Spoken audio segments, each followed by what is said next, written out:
కనీసం లాస్ట్ 5 సంవత్సరాల్లో కనీసం ఒక్క జాబ్ మేళ కూడా పెట్టకుండా మళ్ళీ జాబ్ క్యాలెండర్ అని చెప్పి సాక్షి క్యాలెండర్లు విడుదల చేసిన పరిస్థితి కూడా మీకు గుర్తు చేయాలి.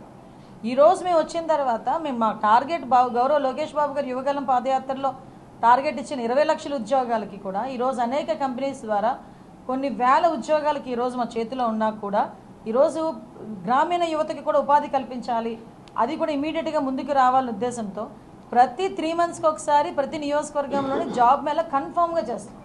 దానిలో భాగంగానే ఈరోజు మన మడకశిర నియోజకవర్గాల్లో చూసుకుంటే సుమారుగా 500 మందికి పైగా ఉద్యోగ అవకాశాలు కల్పించిన పరిస్థితి. అంటే రెండోసారి కూడా మనం చేస్తారండి. దగ్గర 20 కంపెనీలతోని ఈరోజు కొలాబరేట్ అయ్యి ఈ 26ని ఇక్కడ జాబ్ మేళా కండక్ట్ చేయడానికి కూడా ఈరోజు సిద్ధపడుతున్నాం. ముఖ్యంగా ఒక ఇండోర్ స్టేడియం మనం ఏర్పాటు చేసుకోవటం కానీ, ఎస్పెషల్ డిఫెన్స్ పరిశ్రమ 2700 కోట్లతో ఏర్పాటు చేయడం. డిఫెన్స్ పరిశ్రమ దగ్గర గురించి మాట్లాడుకుంటే ఎక్కడెక్కడో రావాల్సిన డిఫెన్స్ పరిశ్రమలు ఈరోజు రాయలసీమలో, దట్టు మనం చుట్టూ ఉండే మడకసిరలో ఈరోజు చూడబోతున్నాం. కియా ఫ్యాక్టరీ ఎక్కడో జరుగుతాయి ఇలాంటి కార్ల ఫ్యాక్టరీలు అనుకున్న పరిస్థితి నుంచి ఈరోజు అనంతపురం జిల్లాలో కియా అన్నది ఈరోజు మనకి ఏర్పాటు చేసుకొని అనంతపురం జిల్లా వాసులకి ప్రపంచాన్ని పరిచయం చేసే పరిస్థితుల్లో ఈరోజు గౌరవ ముఖ్యమంత్రి గారు ఆ రోజు చేశారు.